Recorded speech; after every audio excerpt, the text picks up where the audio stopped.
이 세상에는 사랑에 대한 이야기를 쓴 책들이 참 많습니다. 뭐 책만 있겠습니까? 드라마, 영화, 뭐 예술 쪽에서는 이 사랑을 주제로 하는 것이 참 많습니다. 그래서 사랑이라고 하는 것은 우리 인생을 살아가는 데 있어서 우리 인간들에게 없어서는 안 될 것이고 결코 잊어지지 않는 주제라고도 말씀드릴 수 있습니다. 18세기 독일을 대표하는 문학가였던 시인 중에 괴테라고 하는 분들 여러분 아마 학창 시절 적에 배웠을 것입니다. 이 괴테는 그 마음속에 참으로 오랫동안 사랑했던 한 여인이 있었습니다. 12년 동안 이 여인을 사모하고 사랑했습니다. 그 여인의 이름이 샬롯 데 몬스타인이라고 하는데 결국 그 두 분의 사랑은 이루어지지 않았습니다. 1786년 6월 28일에 그 여인에게 이러한 편지를 괴테는 써보내면서 그의 마음에 고백을 했습니다. 그 내용에 이런 것이 있습니다. 우리들은 어디에서 태어났을까? 사랑으로부터. 우리들은 왜 죽어가는 것일까? 사랑이 없기 때문에. 우리들은 무엇으로 자기를 이길 수 있을까?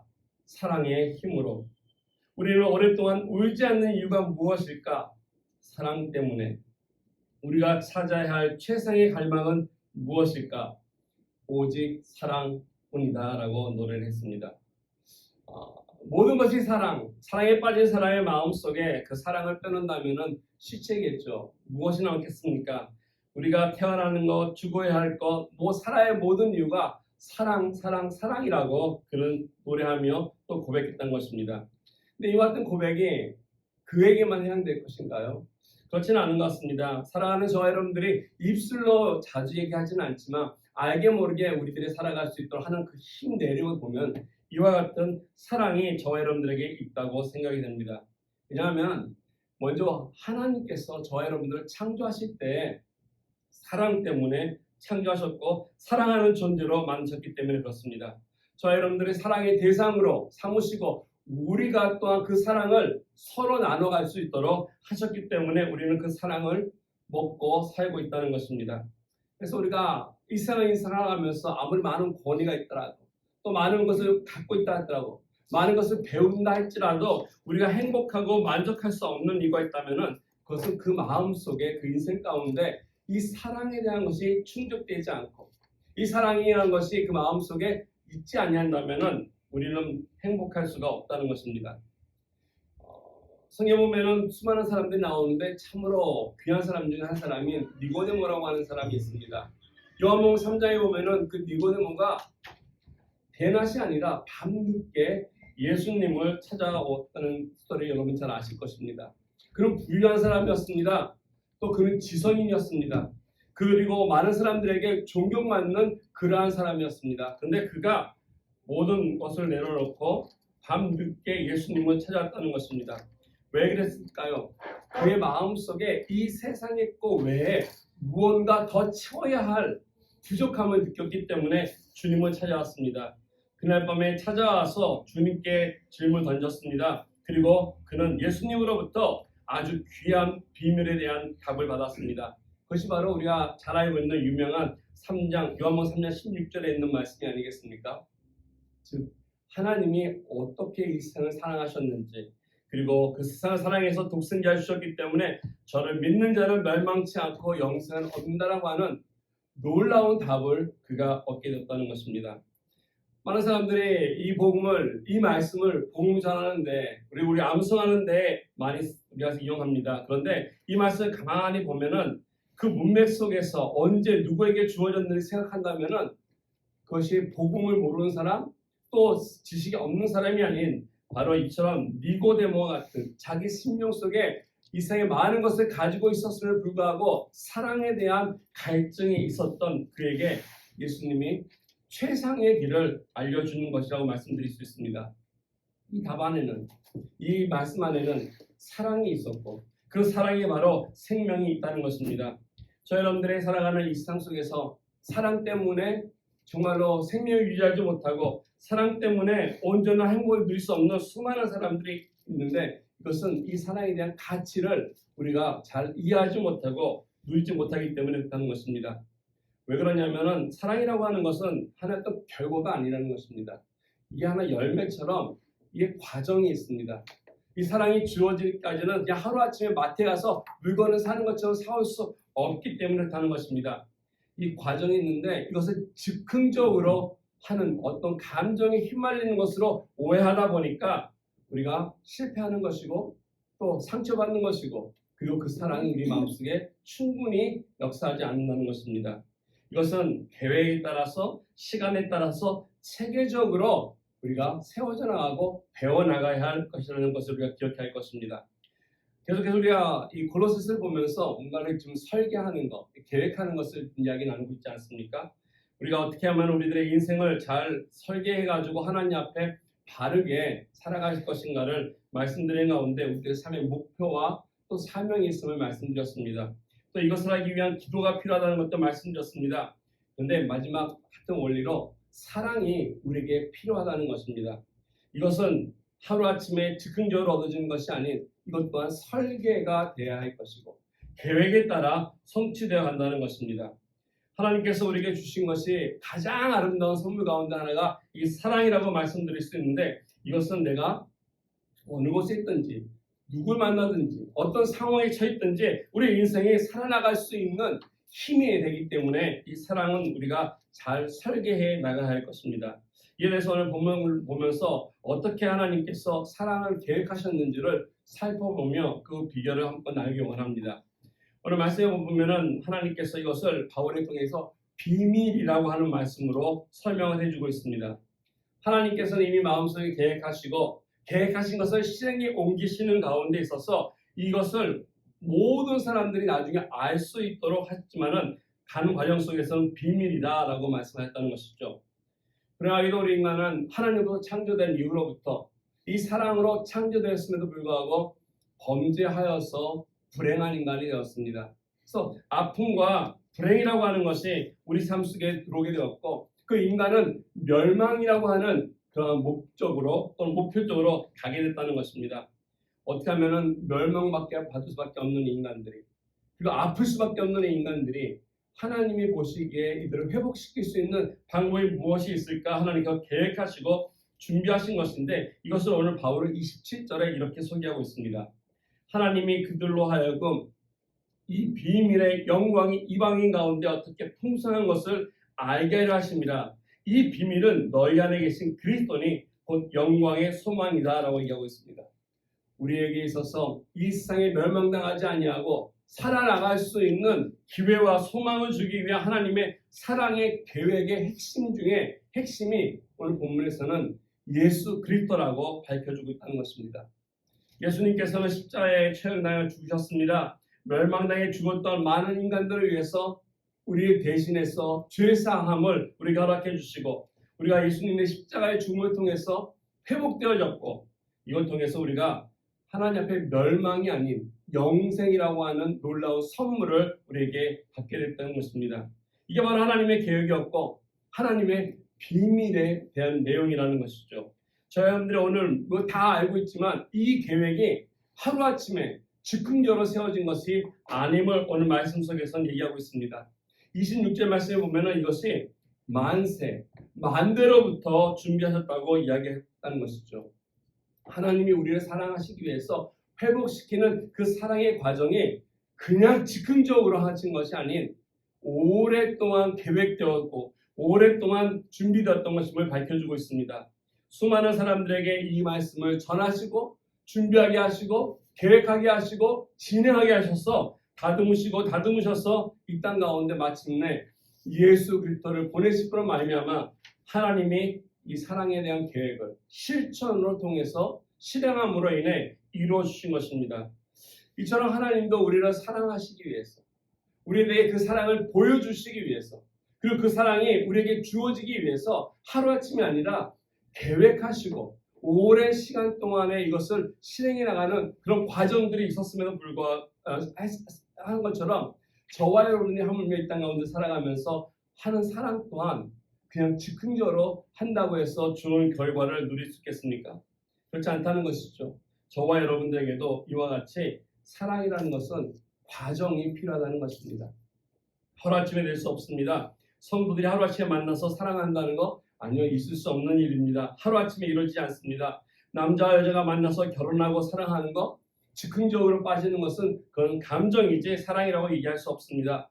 하나님께서 주신 참된 사랑은 우리가 설계해야 할 것이고 계획에 따라서 차근차근 우리가 진행해야 될 때 그 사랑이 바르고 아름다운 가치 있는 귀한 열매를 맺게 된다는 것입니다. 오늘 본문 속에서는 이와 같은 단계를 우리에게 세 단어로 잘 소개해주고 있습니다.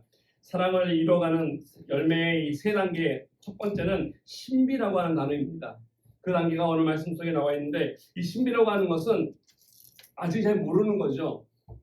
밝혀지지 않은 것을 얘기합니다. 드러나지 않은 것. 그렇기 때문에 이 신비라고 하는 것은 신비로운 것에 대한 대상이 그거를 찾아봐야 되고 알아봐야 한다는 것입니다. 신비로운 것은 내가 거기에 대해서 호기심을 갖고 궁금증을 가지고 이것을 향해서 추구하고 찾아갈 때 그 신비로운 것이 나에게 열려지게 되는 것이고 우리에게 다가온다는 것입니다. 그래서 오늘 사도 바울은 이 하나님의 계획하심이, 이 하나님의 사랑에 대해서 얘기할 때 비밀이라고 하는 단어를 사용하였다는 것입니다. 미스테리온, 여기서 말하는 그 신비라는 단어이죠. 저와 여러분들을 사랑하실 때 그냥 한꺼번에 쉽게 할 수도 있었음에도 불구하고 하나님은 그렇게 하지 않았다는 것입니다. 우리 또한 하나님의 사랑을 한꺼번에 다 알 수 없다는 것입니다. 우리 하나님 너무 크고 또 너무 위대하신 분이기 때문에 그분을 알아가는 시간이 우리들에게도 필요합니다. 우리가 가끔가다 하나님의 사랑을 이해하지 못하기 때문에 우리는 원망도 하고 불평도 하고 아니 또 의심할 때도 있다는 것입니다. 나를 사랑하시고 나를 위해서 형통케 하시고 나를 위해서 긍휼을 베푸신다고 하신 하나님이 그걸 내가 내 삶 속에 느끼지 못하고 체험되지 못할 때 있다는 것입니다. 나를 사랑하신다고 하는데 왜 내 삶의 모습 속에는, 내 삶의 현장에서는 이와 같은 어려움과 아픔과 문제들이 끊이지 않는 것일까라고 우리는 오해할 때가 있다는 것입니다. 때때로 하나님의 사랑이 신비로움을 이해하지 못하기 때문에 그렇다는 것이죠. 하루아침에 우리가 남자와 여자가 사랑을 다 이해하지 못하는 것처럼 이 하나님 또한 우리가 하루아침에 다 알 수 없다는 것입니다. 오늘날에는 많은 젊은이들이 중매 결혼을 하지 않은 것 같아요. 혹시 여기 앉아 계신 분 가운데 중매 결혼하시는 분들이 계신지 모르겠습니다. 근데 한두 번 선보고서 결혼하는 사람은 별로 없다는 것입니다. 그렇다고 해서 상대를 다 알고 이 사람은 이렇고 저렇고 다 알고 결혼할 수 있겠습니까?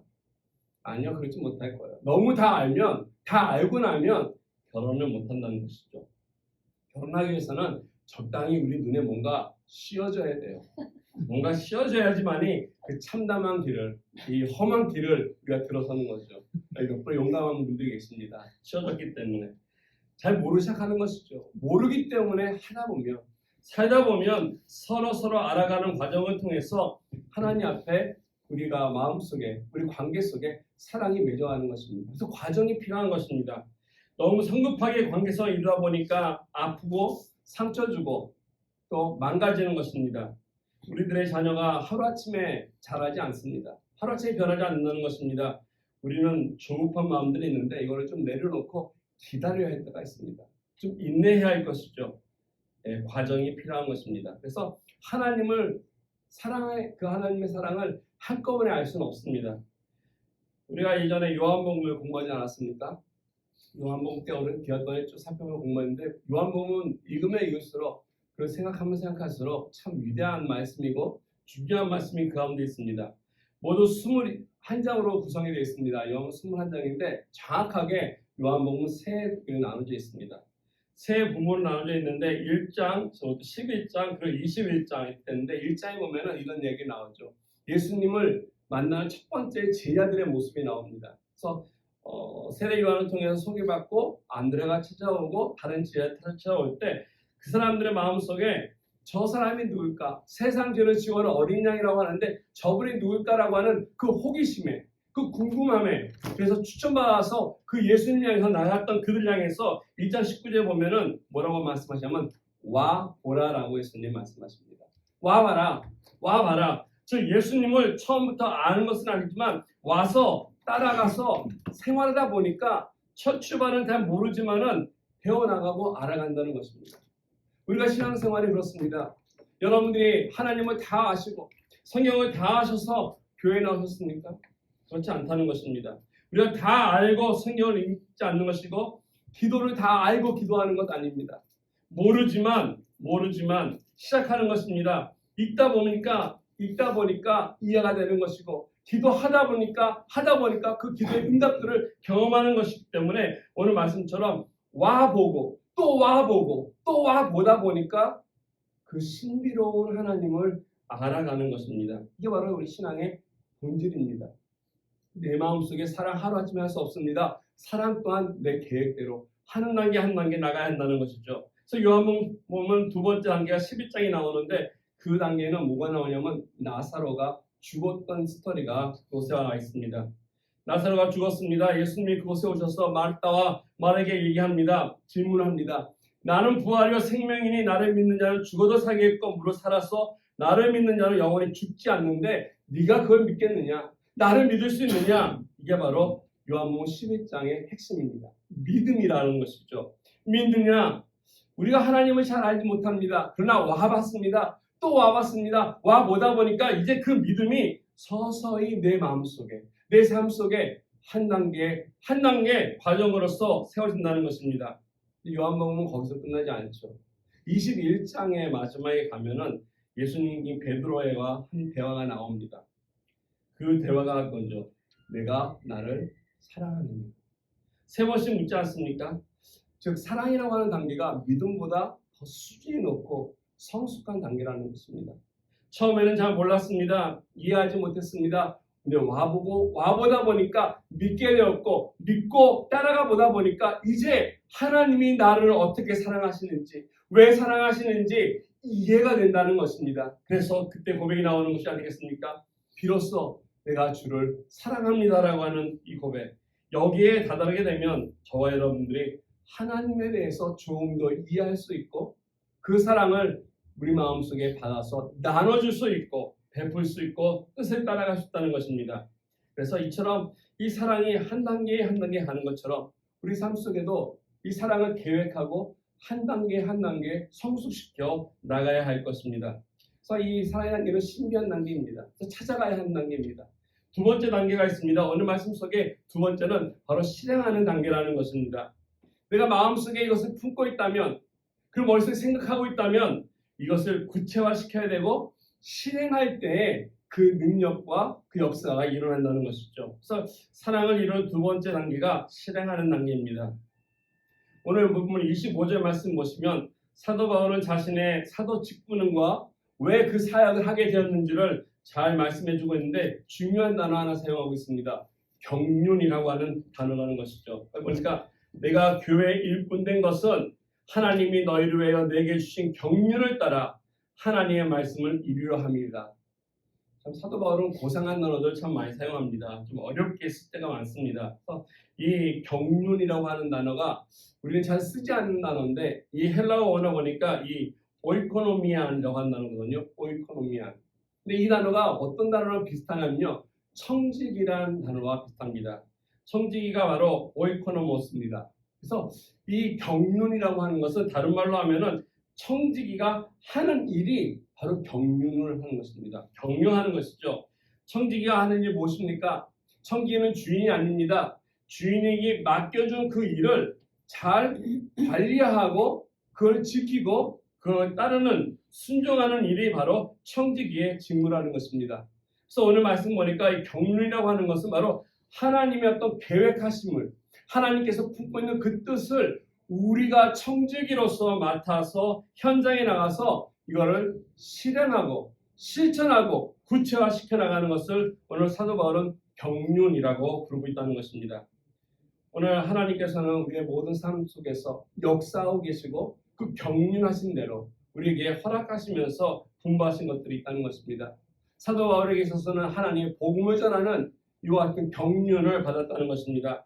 이 사정 과정 속에서 그가 필요한 것이 있는데 그것은 바로 하나님의 사랑이 그에게 필요했던 것입니다.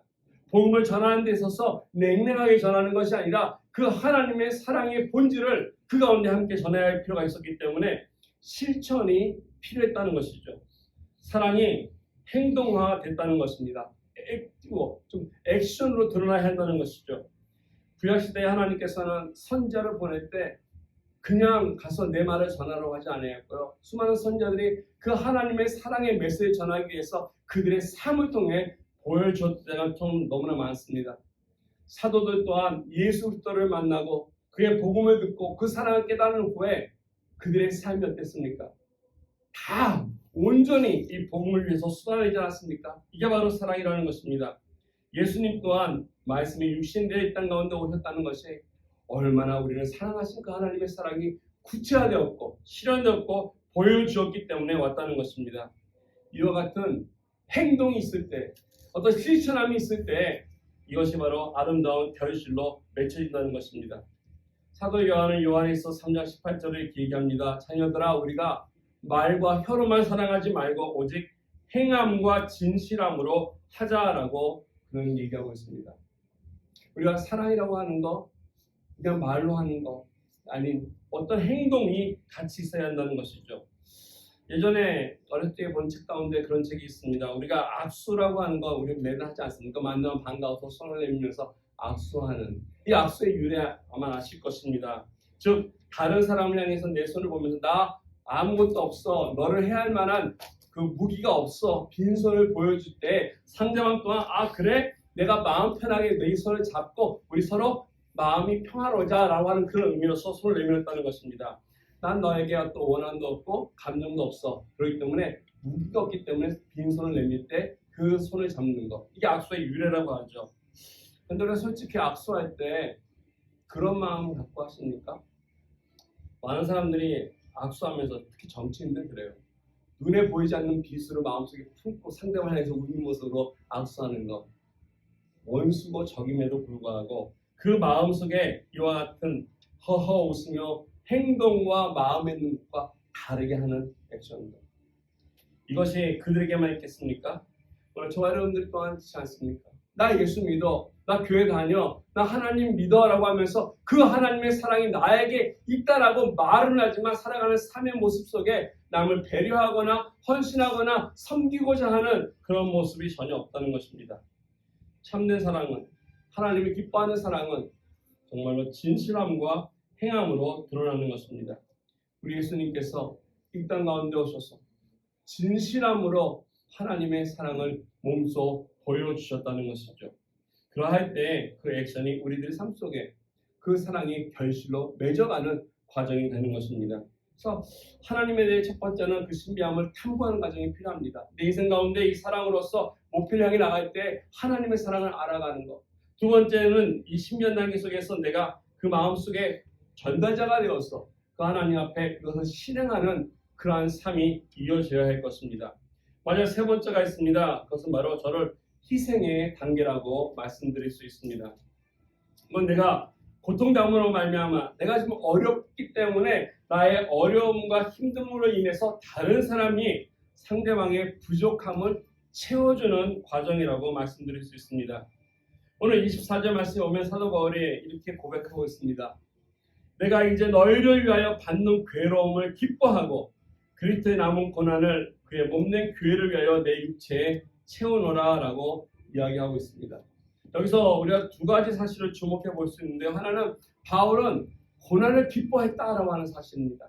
바울은 이 고난을 또 괴로워하지 않았습니다. 왜냐하면 이 고난이 복음 때문에 주어진 고난이었기 때문에 그는 감당하였고 그것을 오히려 기뻐했다라는 것입니다.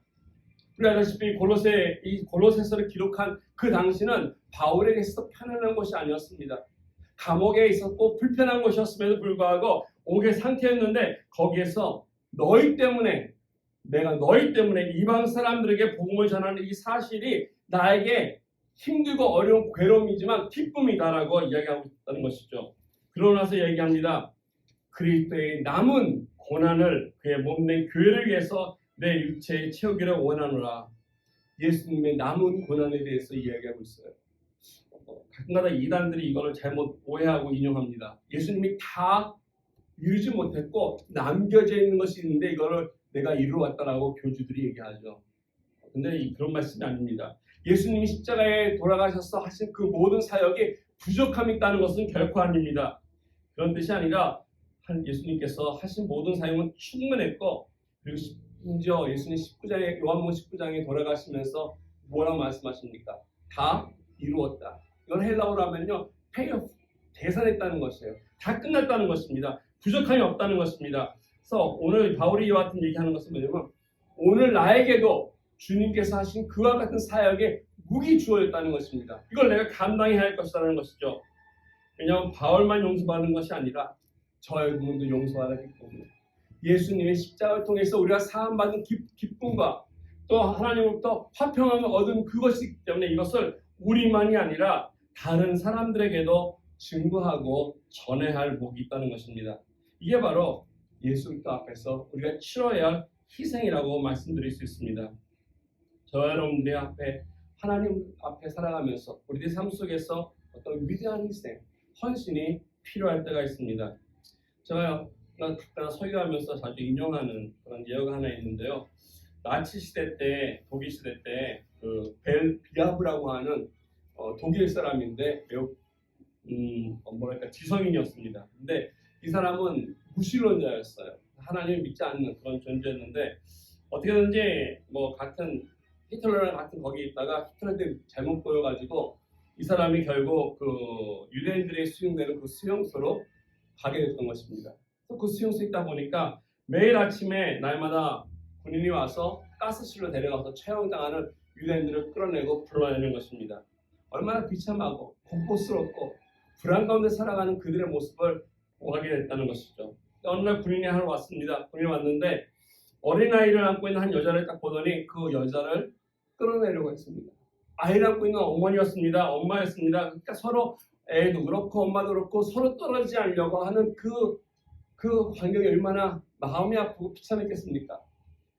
군인은 여인을 엄마를 데려가려고 하고 아이를 떼려고 하고 서로 울고 불면하면서 안 된다고 했을 때 그 주변에 있는 모든 사람들이 그 모습을 보는 것이 아니라 다 땅을 보고 외면한다는 것이죠. 혹시라도 자기가 지켜가지고 갈까봐. 그 순간에 어떤 수녀복을 입은 한 여인이 그 군인에게 다가와서 그런 얘기를 합니다. 자기가 오늘 대신 끌려나갈 테니까 저 아이를 안고 있는 여인을 좀 놓아줄 수 있냐라고. 하기야 뭐 그 군인은 그날 숫자만 채우면 되니까 대신 그 여인을 살려주고 이 수녀를 데려가서 처형했다는 것입니다. 이것을 바라봤던 이 무신론자였던 이 교수가 훗날에 이와 같은 간증을 합니다. 내가 예수를 믿게 되었는데 내가 예수를 믿게 된 것은 어떤 누구한테 복음을 전한 것도 아니고 설교를 들은 것도 아니고 설득 때문이 아니었다는 것입니다. 한 생명을 구하기 위해서 자기의 생명을 기꺼이 내줄 수 있었던 그 사랑의 헌신의 용기가 내 가슴을 움직였고 나는 그날 그 수용소에서 예수 그리스도를 보았다라고 고백하고 있습니다. 저 여러분들이 오늘날 이 시대를 살아가면서 움직여야 할 것이 무엇입니까? 그것은 바로 사랑, 예수 그리스도가 우리에게 주신 그 사랑을 드러내고 보여줘야 한다는 것입니다. 사람들은 눈에 보이는 것에 감격하고 감동할 때가 많습니다. 그런데 그것만은 아닌 것 같습니다. 우리 사람들 마음속 깊은 곳에는 하나님으로 지원받은 존재이기 때문에 하나님에 대한 사랑이 마음에 있다는 것이죠. 아마 여러분들이 이번에 월드컵 보시면서 많은 사람들이 칭찬하고 감동받던 경기 중에 하나가 바로 그 이번에 치렀던 그 코스타 까보베르데와 아르헨티나의 경기 아니겠습니까? 정말 50만 밖에 안 되는 조그만 나라, 그 나라에서 왔음에도 불구하고 끝까지 최선을 다해서 정말 잘 싸우고 졌지만 근데 많은 사람들이 그 나라를 기억하고 그 고국을 기억하고 그 마음에 감동받는 것은 아직도 우리 마음속에 하나님께서 베풀어 주신 그리고 우리의 그 본질을 주신 그 사랑이 있기 때문이라고 믿습니다. 이 세상에 향해서 우리가 나가야 할 것, 예수님의 사랑을 가르치고 또 전하는 것뿐만 아니라 우리가 보여주고 또 그걸 통해서 헌신을 통해 이것을 변화시켜 나가야 한다고 생각됩니다. 아까 잠깐 말씀드렸지만 엔세나다에서 봤던 그 졸업식은 그냥 우리만의 졸업식이 아니었습니다.